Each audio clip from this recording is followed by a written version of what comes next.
Alhamdulillahirabbil alamin wa bihi nasta'in ala umuri dunya waddin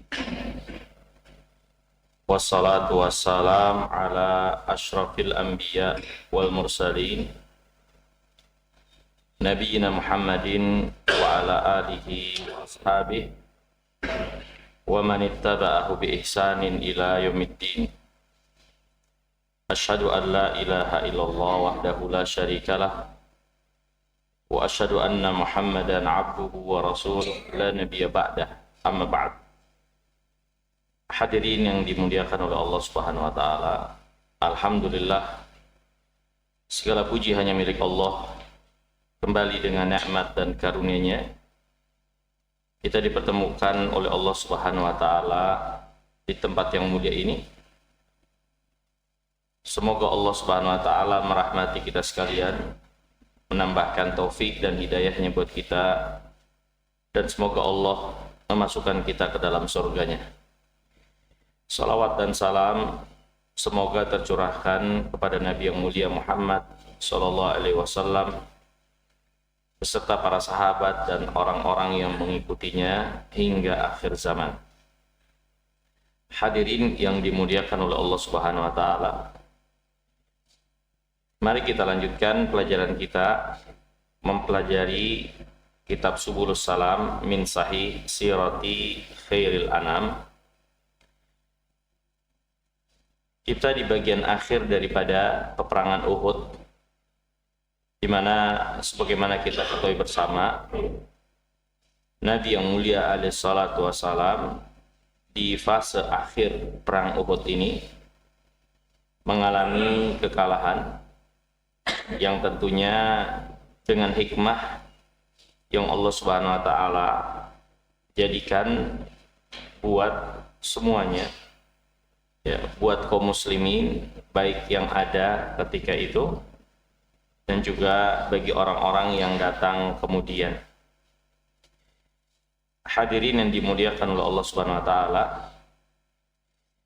selesai peperangan ini, Nabi yang mulia alaihi salatu wassalam setelah orang-orang musyrikin balik menuju Makkah, maka beliau alaihi salatu wassalam mengumpulkan para sahabatnya, membariskan mereka, dan Nabi SAW berada di depan mengangkat kedua tangannya berdoa kepada Allah. Allahumma lakal hamdu kullu, Allahumma la qabidha lima basat, wa la basita lima qabad, wa la hadiya lima adlal, wa la mudhilla liman hadait, wa la mu'tiya lima mana'at, wa la mani'a lima a'tait, wa la muqarriba lima ba'at, wa la muba'ida lima qarrabt. Allahumma bsut alaina min barakatik wa rahmatik wa fadlik wa rizkik. Allahumma inni as'aluka an-na'im al-muqim alladhi la yahul wa la yazur. Allahumma inni as'aluka an-na'ima yawmal ailati wal amna yawmal khawfi. Allahumma inni a'idun bika min syarri ma a'taitana wa syarri ma mana'ta. Allahumma habbib ilayna al-iman wa zayyinhu fi qulubina wa karrih ilayna al-kufra wal fusuq wal isyan waj'alna minar rasyidin. Allahumma tawaffana muslimin wa ahyina muslimin wa alhiqna bis salihin ghaira khazaya wala maftunin. Allahumma qatilil kafarata alladhina yukadzibuna rusulak wa yasudduna an sabilik waj'al alaihim rijzak wa adabak. Allahumma qatilil kafarata alladhina utul kitaba ilahal haq. Ini doa Nabi SAW panjatkan setelah membariskan para sahabat menghadap kiblat. Beliau mengangkat kedua tangannya, ya, meminta kepada Allah Subhanahu wa taala dengan memuji dan menyanjungnya. Ya Allah, bagimulah segala puji, tidak ada yang membentangkan memberi apa yang engkau ambil, yang kau tahan, ya, tidak ada yang bisa menahan apa-apa yang kau beri, tidak ada yang bisa memberi hidayah yang kau sesatkan, tidak ada yang bisa menyesatkan mereka yang engkau beri hidayah, tidak ada yang memberi apa yang kau tahan, tidak ada yang menahan apa yang kau beri, tidak ada yang mendekatkan apa yang kau jauhkan, tidak ada yang menjauhkan apa yang kau dekatkan. Ya Allah, lapangkan untuk kami keberkahan darimu, rahmatmu, karuniamu, rizkimu. Ya Allah, aku meminta kepadamu kenikmatan yang langgeng, yang tidak hilang dan tidak berubah. Ya Allah, aku meminta kepadamu kenikmatan pada hari yaumul qiyamah nanti, ya, hari yang dipenuhi dengan rasa takut. Ya Allah, aku berlindung kepadamu dari keburukan apa yang kau berikan kepada kami, dan dari keburukan apa yang kau tahan dari kami. Ya Allah, jadikan keimanan sesuatu yang kami cintai dan hiasi hati kami dengan keimanan. Jadikan kebencian terhadap kekufuran, kefasikan, dan dosa pada hati-hati kami. Ya Allah, jadikan kami orang-orang yang berada di atas petunjuk, wafatkan kami dalam keadaan muslim, dan hidupkan kami dalam keadaan muslim. Dan pertemukan kembali, kumpulkan bersama dengan orang-orang yang saleh, dengan tanpa dihinakan dan tidak terfitnah. Ya Allah, binasakanlah orang-orang kafir yang mendustakan Rasul-Mu, yang menghalangi dari jalan-Mu. Jadikan siksa dan azab-Mu untuk mereka. Ya Allah, binasakanlah orang-orang kafir dari orang-orang yang Engkau berikan kitab. Wahai ilahal haq, ini sesembahan yang hak. Ini hadirin yang dimuliakan Allah, doa Nabi SAW selesai dari perang Uhud itu, memuji, menyanjung Allah Subhanahu Wa Taala, menyerahkan segala urusan kepada Allah, meminta kebaikan dari Allah Subhanahu Wa Taala, ya, di dunia dan di akhirat. Ya. Kemudian setelah itu Nabi yang mulia SAW mengumpulkan para sahabatnya yang menjadi korban perang Uhud. Dan Nabi SAW memerintahkan para korban perang Uhud ini, ya, untuk dikubur di Uhud, ya, dan tidak dikembalikan ke kota Madinah. Ya. Dan beliau alaihissalam sendiri di dalam menguburkan itu, karena banyak yang menjadi korban, mengumpulkan beberapa orang, ya, di satu lubang kubur, ya, dan Nabi SAW memerintahkan orang yang paling banyak bacaan Qur'annya adalah yang paling dekat dengan liang lahat. Rasulullah SAW bersabda, ayyuhum aktsaru akhdan lil Qur'an, siapa di antara mayit yang akan dikuburkan ini yang paling banyak hafalan Qur'annya? Setelah dijelaskan si fulan yang lebih banyak, maka dia yang diletakkan di dekat dengan liang lahat. Ya. Kemudian hadirin yang dirahmati dan dimuliakan Allah SWT, setelah selesai pengkuburan, Nabi SAW bersabda, ana syahidun ala haula, aku menjadi saksi untuk kebaikan orang-orang ini yang menjadi korban perang Uhud. Kemudian beliau alaihissalam juga bersabda, walladzi nafsi biyadihi la yuklamu ahadun fi sabilillah illa jaa yaumil qiyamah wal launu launud dam war rihu rihul misik. Tidaklah ada seorang yang terluka di jalan Allah kemudian dia mati, melainkan nanti di yaumul qiyamah dia akan dibangkitkan dengan lukanya tersebut, ya, mengalir, warnanya warna darah tapi wanginya wangi misik, ya. Kemudian hadirin yang dimuliakan Allah, Nabi SAW kembali ke kota Madinah di akhir atau di sore hari, di hari Sabtu, ya, tanggal 6 di bulan Syawal di tahun kedua dari hijrah, ya. Nabi SAW kembalinya beliau ke kota Madinah, beliau masih mengkhawatirkan penyerangan kembali dari orang-orang musyrikin, ya, karena beliau SAW pastinya tidak tahu perkara gaib, dan beliau alaihissalam pun akhirnya kembali mengirim 70 orang untuk mengintai musuh, ya, di sekeliling kota Madinah, apakah mereka benar keluar atau balik ke kota Mekah atau berniat untuk kembali lagi. Nabi SAW mengutus utusannya memata-matai tentang pergerakan orang-orang musyrikin.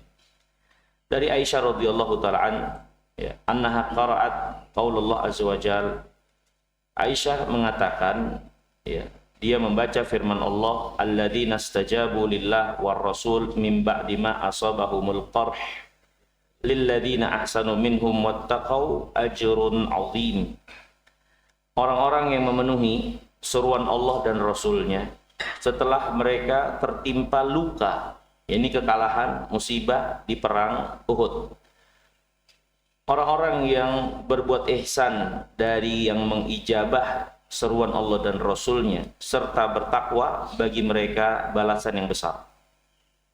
Aisyah berkata, faqalat li Urwah ibni ukhtiha, yabna ukhti kana abawak minhum Zubair wa Abu Bakar lamma asaba Rasulullah ma asaba yawma Uhud wan sarafa anhul musyrikun khafa an yarji'u qala man yadhhabu fi ithrihim fantadaba minhum 70 rajulan qala kana fihim Abu Bakar wa Zubair. Aisyah menjelaskan tentang surah Al-Imran tadi, orang-orang yang memenuhi suruhan Allah dan Rasulnya setelah mereka tertimpa kekalahan. Aisyah berkata kepada Urwah ibn Zubair, dulu kedua bapakmu, yaitu Zubair dan Abu Bakar, ketika atau selesai Nabi SAW mengalami kekalahan pada perang Uhud, orang musyrikin kembali ke kota Mekah, Nabi khawatir mereka akan balik kembali. Kemudian Nabi bersabda kepada para sahabat, siapa di antara kalian yang mau untuk mengikuti jejak, memastikan kepulangan orang musyrikin? Maka ada 70 orang dari mereka memenuhi seruan Rasul tersebut. Di antara 70 orang itu adalah Abu Bakar dan Zubair. Maksudnya 70 orang ini benar-benar menunjukkan kegigihan, keletihan mereka setelah perang Uhud, tidak menghalangi untuk terus kembali menjalani perintah Allah dan Rasulnya, untuk memantau kepulangan orang-orang musyrikin yang dikhawatirkan kembali menyerang. Kemudian hadirin yang dirahmati dan dimuliakan Allah, Abu Sufyan sendiri yang menjadi pemimpin pasukan orang musyrikin ketika itu, setelah menjauh dari kota Madinah, beliau bertemu dengan seseorang di tengah jalan dan beliau mengatakan, hal anta muballighun anni Muhammadan walaka kada wa kada. Di tengah jalan Abu Sufyan, pemimpin orang musyrikin, bertemu seseorang dan dia mengatakan, maukah kamu menyampaikan dariku kepada Muhammad seperti ini dan itu? Kamu akan dapat imbalan ini dan itu. Orang ini mengatakan mau. Kemudian Abu Sufyan mengatakan, akhbir Muhammadan ana raji'una ilaihim linasta'sila baqiyatahum wa nasbiya nisa'ahum wa dharariyahum. Falamma balagal khabar Rasulullah SAW wa ashabah qalu hasbunallah wa ni'mal wakil. Kabarkan kepada Muhammad, kami akan kembali untuk meluluh lantakan sisa-sisa mereka dan menawan wanita-wanita mereka dan anak-anak mereka. Orang ini pun menyampaikan kabarnya kepada Nabi SAW dari Abu Sufyan, dan para sahabat juga mengetahuinya. Mereka semua mengatakan hasbunallah wa ni'mal wakil. Cukup bagi kami Allah yang akan mencukupi segala kebutuhan, dan Allah sebaik-baik wakil. Ini sebaik-baik yang melindungi. Sebaik-baik yang melindungi. Ini hadirin yang dimuliakan Allah, perkataan yang dikatakan oleh para sahabat ketika kembali dapat berita Abu Sufyan akan balik menyerang. Dan ini juga diabadikan dalam Al-Quran, dalam surah Al-Imran. Ibnu Abbas mengatakan hasbunallah wa ni'mal wakil.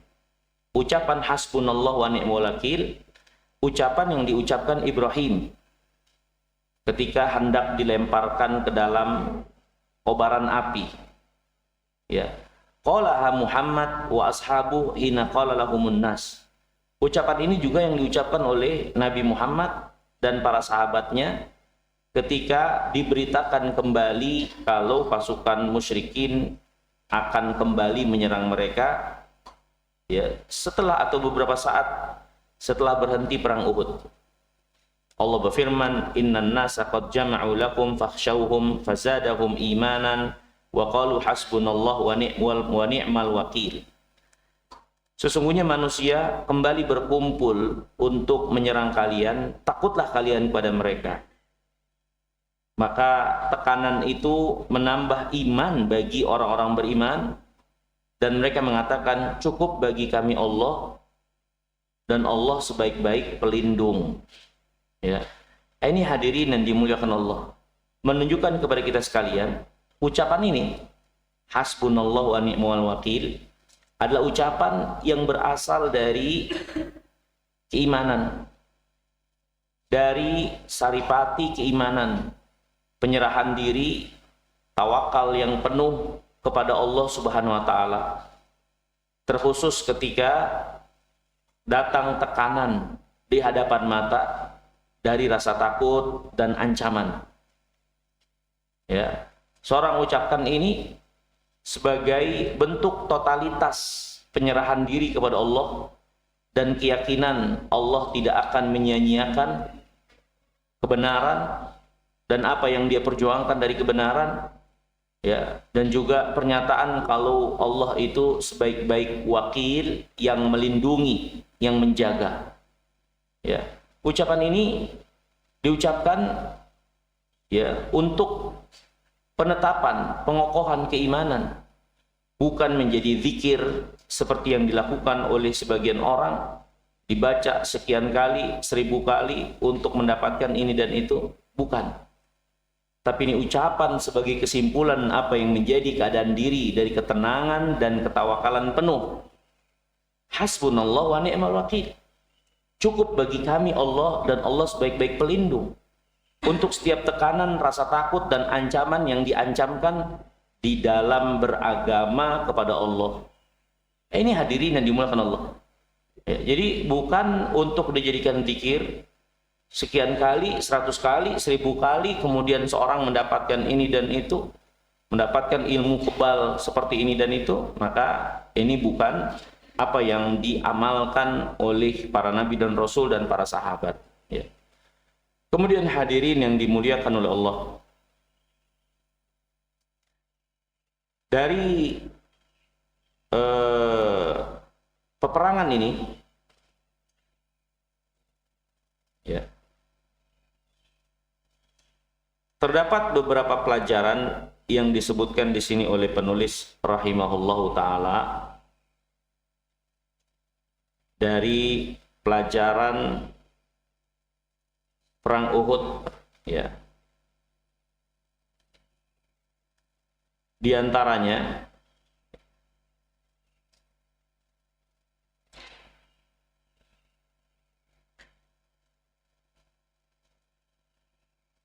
yang pertama yaitu di perang Uhud ini Allah Subhanahu wa taala membenarkan janjinya kalau Allah Subhanahu wa taala itu memenangkan orang-orang beriman. Ya, sebagaimana yang Allah jelaskan dalam surah Al-Imran ayat 152. Allah berfirman, "Walaqad sadaqakumullahu wa'dah id tahussunahum bi'idnih." Sungguh Allah membenarkan janjinya kepadamu ketika kalian membunuh mereka dengan izinnya. Ya. Ibnu Abbas mengatakan al-hasu al-qatlu. Al-has di sini maksudnya adalah membunuh. Ya. Dan ini jelas suatu keadaan di awal peperangan kaum muslimin, di mana di awal peperangan fase pertama itu kaum muslimin jelas memenangkan. Allah membenarkan janjinya, memenangkan nabi dan orang-orang beriman. Tapi keadaan berbalik ketika kaum muslimin menyelisihi perintah Rasul Mereka berselisih untuk apa yang Allah perintahkan, yang Rasul perintahkan, khususnya pasukan pemanah, hingga akhirnya mereka mengalami kelemahan. Allah berfirman, "Walaqad sadaqakumullahu wa'dahu ittahussunahum bi'idnih hatta idza fashiltum wa tanaza'tum fil amr wa asaitum min ba'di ma arakum ma tuhibbun." Sampai ketika kalian gagal, kalian berselisih tentang urusan yang diperintahkan oleh Rasul dan kalian bermaksiat terhadap perintah Rasul setelah kalian melihat apa yang kalian sukai dari rampasan perang. Minkum man yuridud dunya wa minkum man yuridul akhirah. Di antara kalian ada yang menginginkan dunia, di antara kalian ada yang menginginkan akhirat. Yang menginginkan dunia yang tergoda untuk menyelisihi perintah Nabi, sehingga mereka turun dari tempat, dari pos yang Nabi SAW perintahkan berdiam diri di atas sana. Ini yang menginginkan dunia, karena melihat ghanimah di awal peperangan, orang musyrikin nampak menunjukkan kekalahan. Ada di antara kalian menginginkan akhirat, yang terus konsisten berpegang teguh dengan perintah Nabi, berdiam diri apapun yang terjadi. Ya. Tsumma sarafakum anhum liyabtaliyakum. Kemudian ya, Allah Subhanahu wa taala menjadikan kekalahan buat kalian untuk Allah uji kalian. Walaqad afa ankum, dan sungguh Allah telah memaafkan dari kalian. Wallahu dzu fadlin 'alal mu'minin. Allah memiliki karunia yang besar kepada orang-orang beriman. Ya. Ini hadirin yang dirahmati dan dimuliakan Allah Subhanahu wa taala. Walhal perang Uhud ini ya, walaupun di fase yang kedua kaum muslimin mengalami kekalahan, tapi kemenangan yang pertama ini jelas ya, Allah tidak menyelisihi janjinya. Hanya saja ketika kaum muslimin ya keluar dari ketaatan, maka janji yang Allah janjikan itu akhirnya berkurang, akhirnya luput dari mereka karena mereka tidak memenuhi syaratnya. Ya, tidak memenuhi syaratnya sehingga Allah menepati janjinya. Kemudian hadirin yang dimuliakan Allah, dari kisah perang Uhud ini juga dapat kita ambil pelajaran tentang bahayanya orang-orang munafikin untuk Islam dan kaum muslimin. Ya. Dan ini jelas di perang Uhud ini bagaimana 1000 orang dari pasukan yang bersama Nabi SAW di tengah jalan 300 balik ke kota Madinah. Dan ini karena penggembosan dari orang-orang munafikin yang menggembosi tentang peperangan ini, sehingga sebagian orang terpengaruh dan pulang tidak ikut serta dalam peperangan. Dan tidak ikut sertanya bukan dari awal, tapi di tengah perjalanan. Tentu ini adalah suatu tekanan, penggembosan, sehingga orang-orang itu banyak yang terpengaruh, ya, lemah untuk memenuhi perintah Allah Subhanahu wa taala. Tapi hadirin yang dimuliakan Allah, hikmah yang sangat besar. Orang munafikin memang bahaya di tengah-tengah kaum muslimin seperti itu. Tapi akhirnya ya, dengan ini tersaringlah mana orang-orang yang benar-benar beriman, mana orang-orang yang mereka hanya berpura-pura dan tidak bersungguh-sungguh untuk agama yang mulia ini. Allah berfirman, "Maka Allah liyadharul mu'minin ala ma antum alaih hatta yamizal khabitha minat tayyib." Allah tidak akan membiarkan kalian dengan apa yang ada pada kalian saat ini sampai tersaring jelas mana yang jelek, mana yang baik dari kalian. Ya. Dan di antara penyaringan itu adalah dengan ujian seperti ini. Ujian kesempitan, ujian kekalahan, ujian kemunduran. Maka akan jelas mana yang konsisten di dalam agama ini, mana yang istiqomah, mana yang kokoh dalam iman. Ini hadirin yang dimuliakan Allah. Ya, maka Allah penuh dengan hikmah dan menginginkan kebaikan, untuk orang-orang beriman pada setiap apa yang Allah tetapkan dan tentukan, pada apa yang Allah takdirkan buat mereka. Ya, di antara hikmahnya ya seperti ini. Penyaringan itu. Mana yang konsisten, mana yang istiqomah. Ya, untuk Allah Subhanahu wa taala muliakan orang-orang yang konsisten di atas agamanya. Ya. Hadirin yang dirahmati dan dimuliakan Allah, penulis mengatakan setelah perang Uhud, ya, maka jelas manusia itu terbagi menjadi tiga. Yang pertama adalah orang-orang kafir yang menampakkan jelas kekafirannya dan permusuhannya. Ya. Yang kedua yaitu orang-orang beriman yang menampakkan jelas keimanannya, keberpihakannya kepada agama yang mulia ini. Dan yang ketiga, ya orang-orang munafik. Menampakkan keislaman, tapi perilakunya, keadaannya selalu merepotkan, membahayakan, dan menggembosi perjuangan orang-orang beriman. Tapi menampakkan Islam. Ya. Nah, itu terbagi menjadi tiga manusia itu. Ya, setelah perang Uhud ini. Ya. Kemudian hadirin yang dirahmati dan dimuliakan Allah Subhanahu wa taala, di antara pelajaran dari hadis ini, kisah atau perang Uhud ini, penulis mengatakan tabayyana lil muslimin ba'da ghazwati Uhud anna an-nasr yakunu ma'as sabr wal i'tisam wat ta'ah lillah wa rasulih.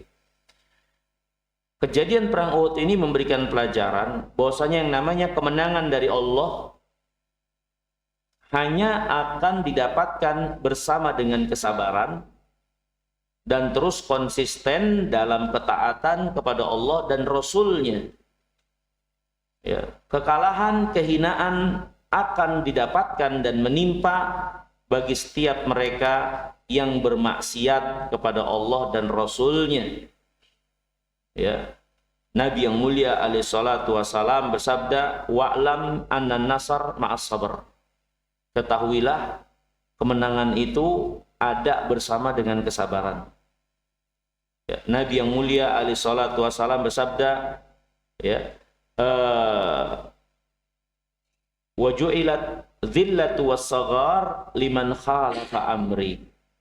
Dan dijadikan kehinaan dan kekerdilan bagi setiap yang menyelisihi perintahku. Ya. Maka ini hadirin yang dimuliakan oleh Allah Subhanahu wa taala, pelajaran yang sangat jelas sekali. Siapa yang menyerukan kemenangan, kemuliaan untuk agama ini, nggak ada jalan kecuali sabar di atas agama ini dan terus menepati ketaatan kepada Allah dan Rasul-Nya. Ya. Kekurangan, kemunduran, kehinaan, ya, yang terjadi pada kaum muslimin itu dosa mereka, yang dengannya Allah uji mereka dengan sebab dosa yang mereka lakukan itu.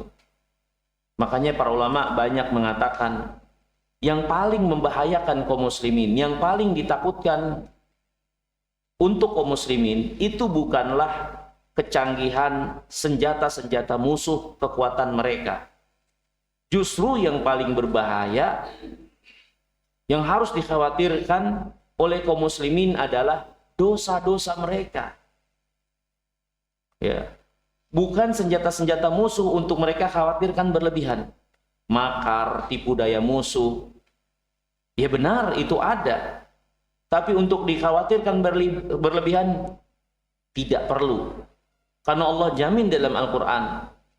Ya, wa in tasbiru wa tattaqu la yadurrukum kaiduhum syai'a. Kalau kalian bersabar dan bertakwa, maka rencana makar tipu jahat orang-orang kafirin musuh kalian nggak akan membahayakan kalian. Kepastian dari Allah, makar tipu jahat, ya, rencana jahat, tipu daya orang-orang kafirin mencelakakan kaum muslimin nggak perlu dikhawatirkan berlebihan. Selama orang berimannya sabar dan bertakwa.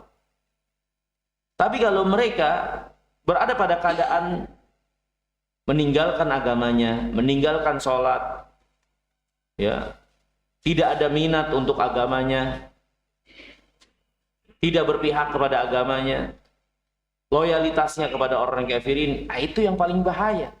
Karena itu penyelisihan dan maksiat kepada Allah dan Rasulnya lebih berbahaya daripada senjata-senjata musuh. Ya. Maka ini hadirin yang dimuliakan Allah, realita yang penting untuk disadari oleh kaum muslimin. Kekalahan, kemunduran, kehinaan, sebab utamanya adalah jauhnya dan berpalingnya kaum muslimin dari agamanya. Ya. Maka jangan kita lihat apa yang ada pada orang lain, salahkan orang lain. Ya, masing-masing kalau kaum muslimin bertanggung jawab untuk dirinya, maka ini akan membawa kebaikan yang besar untuk masyarakatnya, bangsanya, negaranya. Kalau merekanya menjaga agama Allah untuk diri mereka minimalnya. Ya, tapi kalau yang selalu dilihat adalah orang lain, kesalahan orang, kejelekan orang, keburukan dan juga kekeliruan-kekeliruannya, padahal di saat yang sama dirinya dipenuhi dengan dosa, ya, berbuat syirik, meninggalkan sholat dan lain-lain dari pelanggaran-pelanggaran, maka bagaimana keberkahan, kemuliaan dari Allah akan didapatkan, ya. Kemudian hadirin yang dimuliakan oleh Allah Subhanahu wa taala,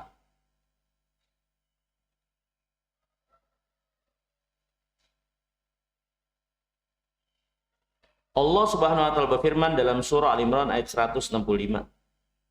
Ketika kaum muslimin memperhitungkan, kenapa ya kok kita kalah?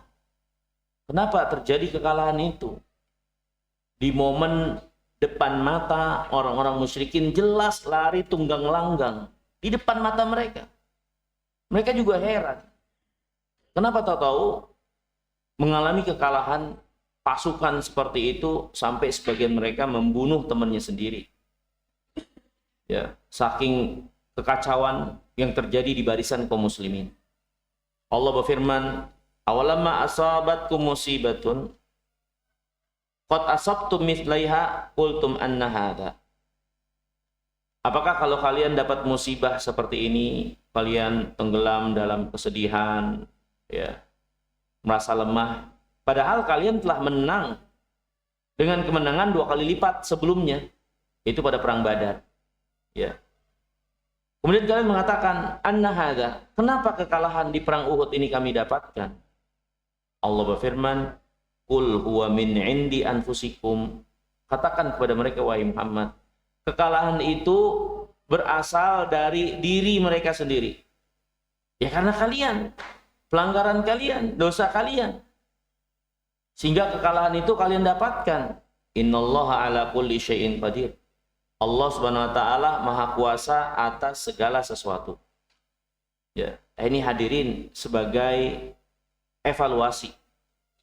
Ya. Kemenangan yang Allah tetapkan buat orang beriman dan janjikan ada sebab-sebabnya. Kalau sebab-sebab itu tidak terpenuhi, maka bagaimana janji Allah Subhanahu wa taala akan didapatkan? Ya. Kemudian hadirin yang dimuliakan Allah, di antara pelajaran dari perang Uhud juga dijelaskan di sini oleh para ulama, tabayyana lil muslimin ba'da ghazwati Uhud anna min sunnatillah wa hikmatihi fi rusulihi wa awliya wa ahbabihi an yudalu marrah wa yudalu alaihim ukhra. Ya. Di antara hikmah kekalahan perang Uhud, pelajaran buat kaum muslimin semuanya. Yang namanya kehidupan itu berputar. Hatta pasukan yang dipimpin oleh Nabi kadang menang, kadang kalah. Itu sunnatullah yang Allah perjalankan, ya, yang semuanya mau kalah mau menang, orang beriman Allah pastinya inginkan kebaikan buat mereka. Allah berfirman tentang kekalahan perang Uhud ini, in yamsaskum qarhun faqad massal qauma qarhum mithluh. Kalau kalian mendapatkan luka kekalahan, musuh-musuh kalian juga mengalami hal yang demikian sama. Ya. Wa tilkal ayyam nudawiluha bainan nas. Demikianlah hari-hari itu kami putarkan di antara manusia. Ini namanya hidup realita. Ya, kadang di atas, kadang di bawah, sehat, sakit, senang, susah, gembira, sedih, ya kehidupan. Allah uji hamba-hambanya dengan apa yang menjadi dinamika keadaan kehidupan mereka. Orang beriman selalu dalam kebaikan. Ketika mereka dapat kelapangan bersyukur, dapat musibah sabar. Orang beriman selalu dalam keadaan baik untuk apa yang menjadi keadaan mereka, dan Allah inginkan kebaikan. Ya, termasuk apa yang menimpa Nabi dan kaum muslimin kekalahan ini, walaupun itu jelas ada sebabnya untuk evaluasi, tapi Allah Subhanahu wa taala akhirnya menetapkan kekalahan ini kebaikan buat orang beriman. Karena sunnatullah yang namanya kehidupan ini Allah pergantikan, Allah pergilirkan di antara manusia. Ya. Kemudian kata Allah, waliya'lamallahu alladhina amanu wa yattakhidha minkum syuhada. Yang dengan Allah putarkan kehidupan ini, akhirnya Allah tampakkan mana orang-orang yang benar beriman, yang susah senangnya dalam keadaan kebaikan, ketaatan kepada Allah, bersabar di dalam agamanya.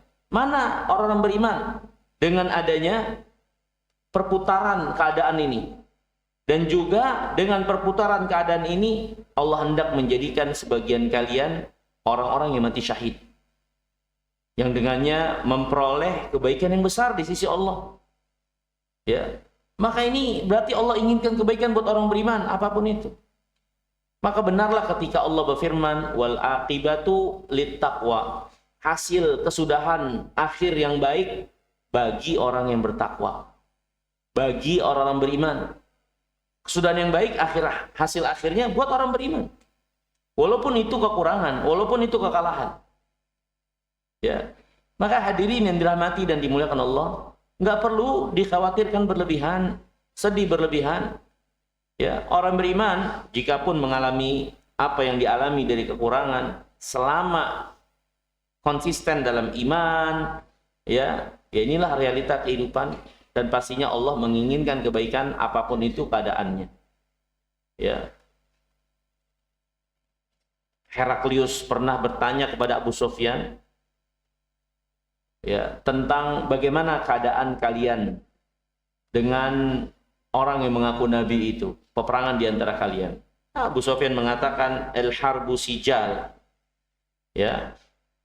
Peperangan di antara kami itu gantian.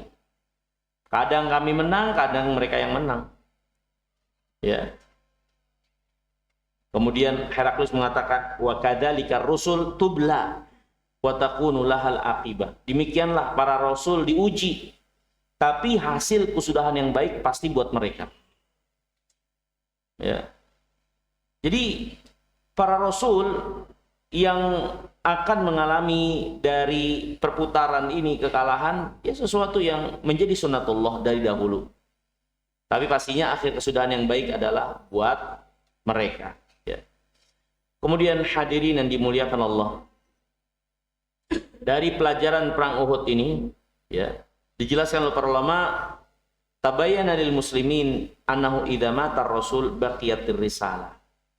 Orang beriman akhirnya harus mengambil pelajaran. Di perang Uhud, Rasulullah SAW dikabarkan wafat. Ya, dikabarkan wafat sehingga kaum muslimin lemah dalam peperangan. Maka ini pelajaran. Kalaupun Rasul wafat, risalah beliau tetap ada untuk terus diperjuangkan. Agama beliau tetap ada untuk terus diperjuangkan. Ya. Seorang tidak boleh berlebihan terkait Rasul yang Allah utus. Bagaimanapun dia seorang hamba, manusia biasa, mengalami apa yang dialami oleh manusia, dari sakit, luka, mati. Ya. Tapi apa yang beliau bawa dari kebenaran, itulah yang mengistimewakan seorang Rasul. Itu yang akan tetap terus ada untuk diperjuangkan oleh orang beriman. Terlepas Rasulnya masih ada atau sudah nggak ada.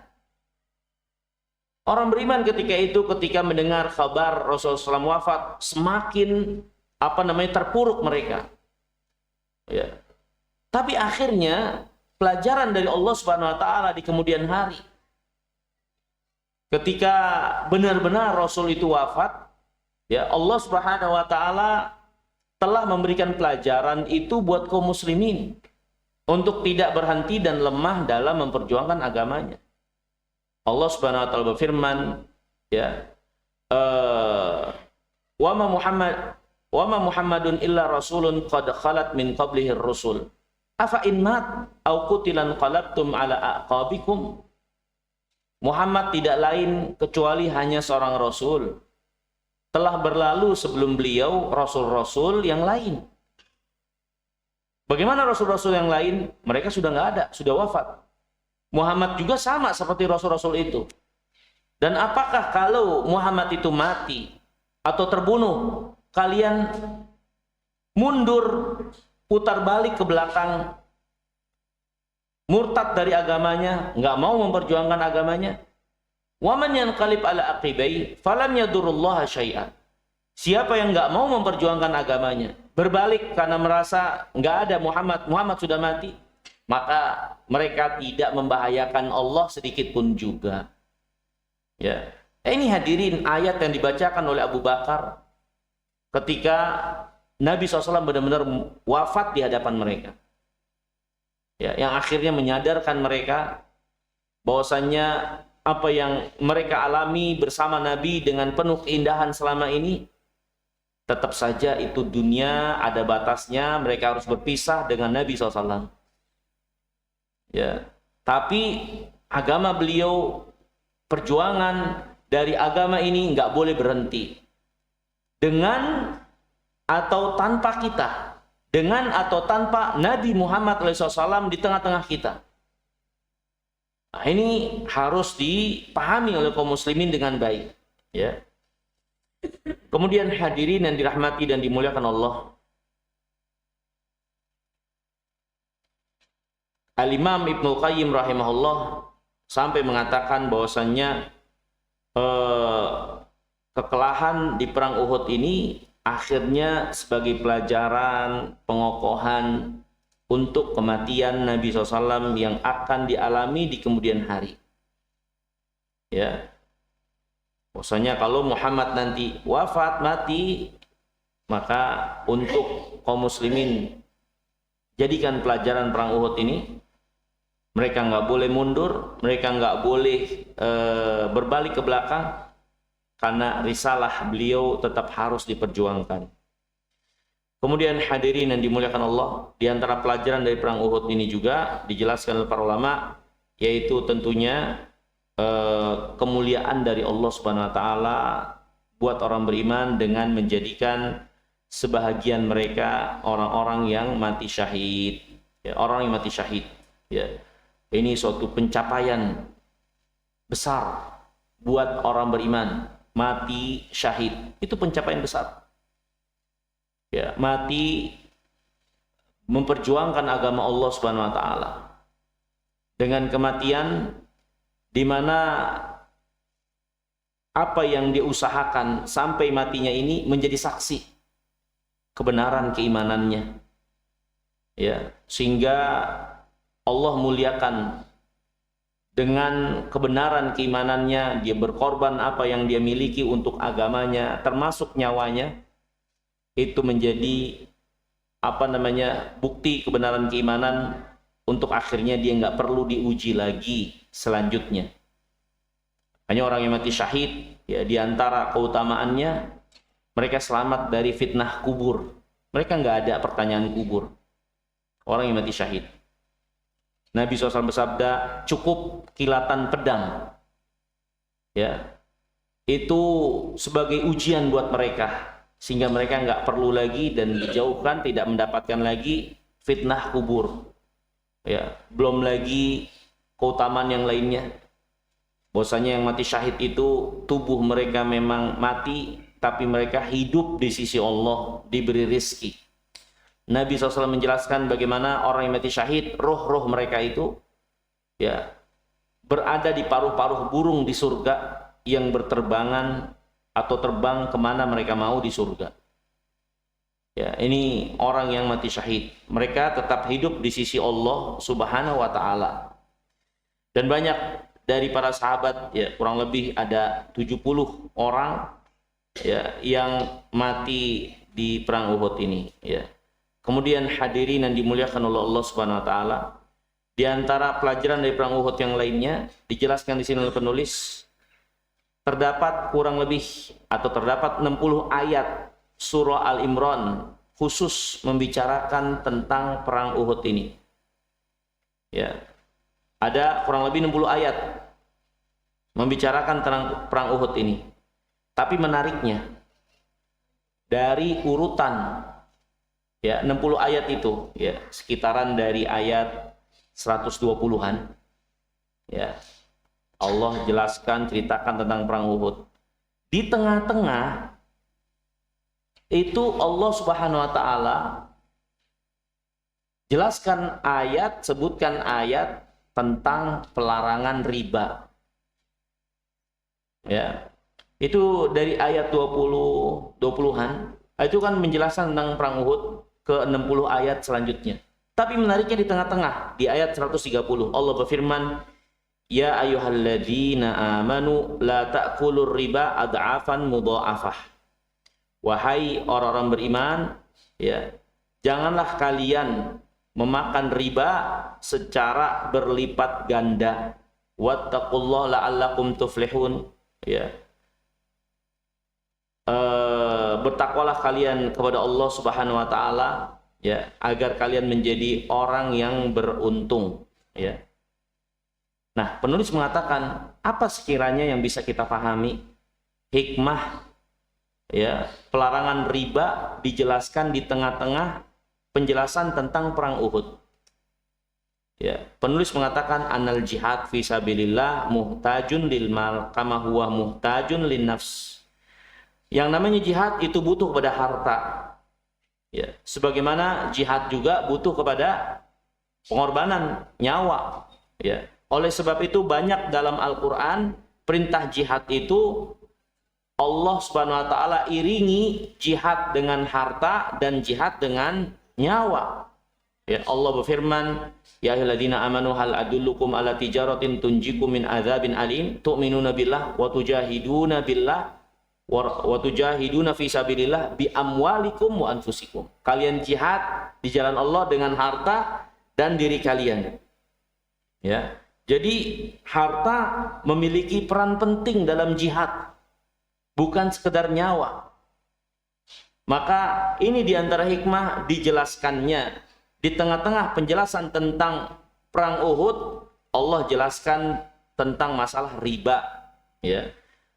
Ya, dengan peringatan yang keras tentang riba ini sebagai pelajaran buat orang beriman untuk menjauhi perkara riba ini, karena ketika harta yang mereka miliki untuk memperjuangkan agama Allah dari hasil yang haram, maka ini adalah sebab kekalahan dan kehinaan bagi mereka.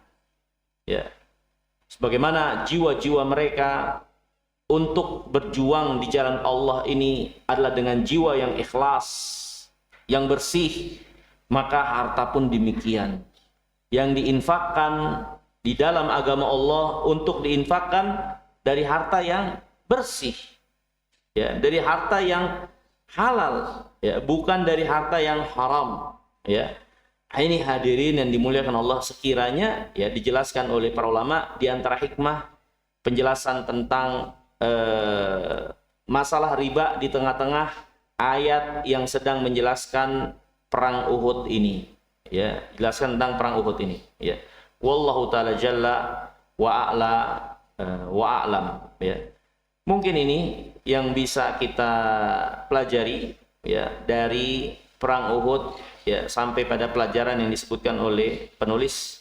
Insyaallah taala kita lanjutkan di kesempatan yang akan datang tentang tragedi Yaumur Raji' dan tragedi Bi'ir Ma'unah. Dua tragedi di mana Nabi yang mulia alaihi wasallam kehilangan 90 orang berikutnya dari kaum muslimin yang ahli Quran menjadi korban, ya, pengkhianatan dan kekejian orang-orang musyrikin. Ya, di mana pada tragedi ini Nabi SAW mengirimkan utusannya yang diminta oleh suatu suku dari orang musyrikin yang menampakkan keislaman. Mereka tertarik dalam Islam, ingin belajar Islam, minta Nabi mengutus utusannya. Maka Nabi SAW pun tidak ada kecurigaan dan beliau sangat menginginkan kebaikan. Beliau utus sahabatnya yang ahli Quran. Tapi di tengah jalan ternyata itu semua jebakan. Ya, para sahabat yang diutus oleh Nabi ini malah jadi korban. Ya, jadi korban tragedi pengkhianatan ini. Ya, insya Allah Ta'ala di kesempatan yang akan datang kita akan lanjutkan pelajaran kita ini. Ya, semoga mempelajari apa yang menjadi perjalanan Nabi SAW ini memberikan petunjuk buat kita sekalian tentang agama yang mulia ini dan bagaimana kita memposisikan diri kita untuk agama yang mulia ini, ya, hingga kita berjalan pada apa yang menjadi keridhaan Allah Subhanahu wa taala kepada kita sekalian sebagaimana yang ada pada Nabi SAW dan juga para sahabatnya. Wallahu ta'ala jalla wa alam. Ada yang ingin ditanyakan mungkin sebelum kita tutup? Min soal? Iya Pak.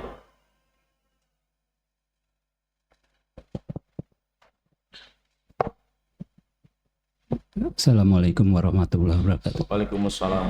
Pak Ustadz izin bertanya.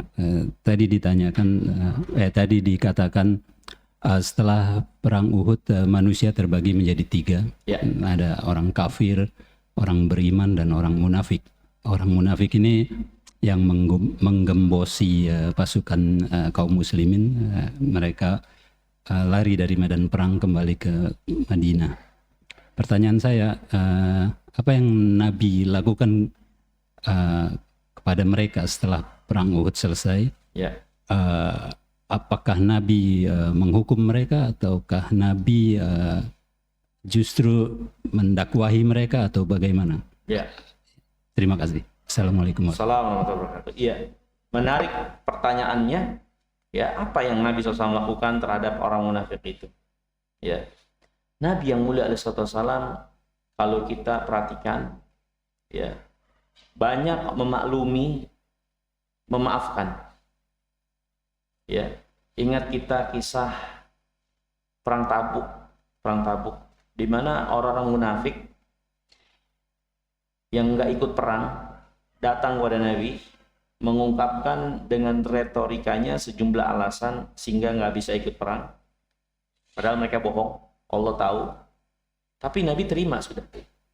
Mereka nampakkan keislaman, ya sudah, manusia dihukumi dengan apa yang menjadi penampakan lahiriah mereka. Ya, terlebih lagi di antara orang munafik itu ada orang yang memang jadi tokoh. Abdullah ibn Ubay ibn Salul itu kepalanya munafik, dan beliau itu tokoh suku Khazraj. Ya, tokoh suku Khazraj. Satu kabilah besar di kota Madinah. Orang-orang sebelum datang Nabi, pandangan-pandangan mereka menuju kepada Abdullah bin Ubay bin Salul. Orang yang ditokohkan. Tapi setelah Nabi SAW datang, maka wajah-wajah manusia mulai berpaling. Perhatiannya ke Nabi SAW dan ninggalin dia.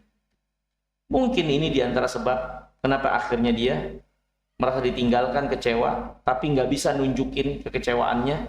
Akhirnya menyembunyikan kebencian kepada Nabi SAW dengan menampakkan keislaman. Ya.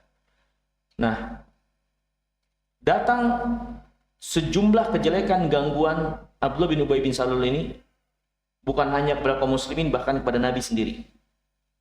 Allah jelaskan dalam Al-Quran bagaimana nanti kita akan lewati kisahnya. Ini perang Bani Mustalik. Abdullah bin Ubay bin Salul kembali berulah. Ya, sepulangnya Nabi dari perang itu mengatakan la yukhrijannal a'azzu minhal adal.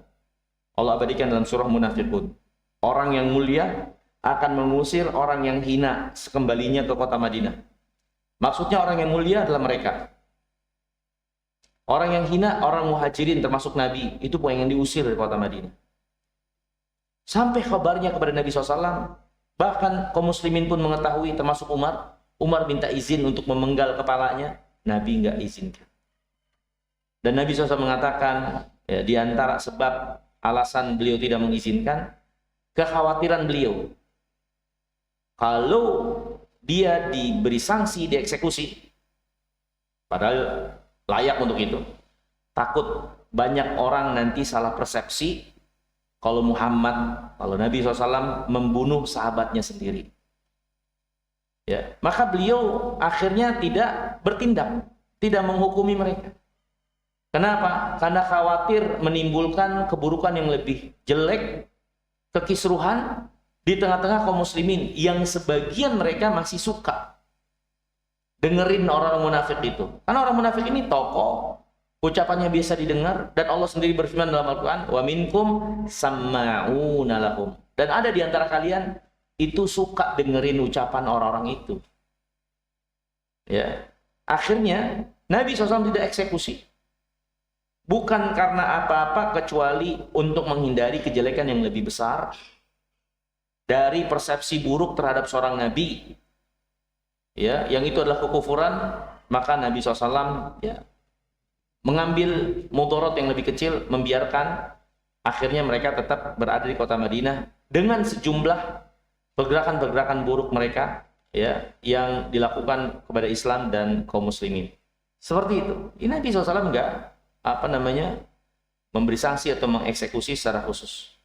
Ya, tapi Allah jelas menurunkan ayat membongkar isi hati mereka, surat Taubah itu membongkar semua apa yang ada pada orang munafikin. Rencana jahat, isi hati mereka, bikin masjid Dirar di kota Madinah. Ya kan, untuk memata-matai, untuk memecah belah kaum muslimin. Itu Allah bongkar itu semua. Tapi Nabi SAW sendiri tidak mengeksekusi. Kenapa? Ya karena kalau dieksekusi akan menimbulkan keburukan yang lebih besar.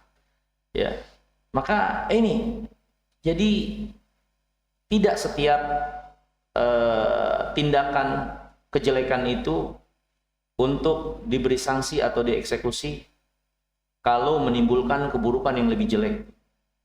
Ada satu keadaan di mana memilih sabar untuk satu kejelekan yang dialami dalam rangka menghindari keburukan yang lebih besar. Ya, ini memang nggak dikasih sanksi. Ya, tapi orang-orang akhirnya bisa tahu, bisa menilai dan seterusnya. Tapi ya, tetap aja masih aja ada orang yang terpengaruh. Ya, buktinya setelah kejadian ini orang munafik itu semakin menggeliat. Nanti di perang Bani Mustalik Nabi mau diusir. Terus kejadian gosip istri Nabi Aisyah digosipin selingkuh. Ini kerjaan mereka semua. Bikin satu kota Madinah jadi jadi tegang atau jadi gaduh. Ya, ini gosip tuh. Orang munafik. Tapi Nabi SAW enggak mengeksekusi. Enggak. Ya, bahkan Nabi yang mulia alaihissalam, karena orang ini memang tokoh. Ya, Nabi SAW sampai kalau tidak datang larangan dari Allah, Nabi SAW sampai mau terus untuk meminta ampun, menyolatkan mereka. Sampai akhirnya datang larangan dari Allah, ya sudah Nabi tinggalin. Ya, seperti itu. Ya, karena memang mereka punya efek lah, pengaruh di kota Madinah itu. Ya, dan Nabi SAW benar-benar bertindak itu dengan penuh perhitungan. Ya, kalau sesuatu itu menimbulkan keburukan yang lebih buruk, maka Nabi SAW lebih menghindari, walaupun akhirnya mengambil dan menahan suatu keburukan yang lebih ringan untuk menghindari keburukan yang lebih jelek. Ya, insya Allah nanti kita akan dapati kembali ya bagaimana pergerakan orang munafik ini. Ya, di tengah-tengah masyarakat kaum muslimin. Ya, tapi pastinya di perang Uhud itu enggak ada eksekusi. Ya, wallahu a'lam. Mungkin ini dulu yang bisa kita pelajari. Terima kasih banyak atas kesempatannya. Mohon maaf kurang lebihnya. Semoga yang sedikit ini bermanfaat. Aqulu qouli hadza wa astaghfirullah li wa lakum wa akhiru da'wana anil hamdulillahi rabbil alamin. Wassalamualaikum warahmatullahi wabarakatuh.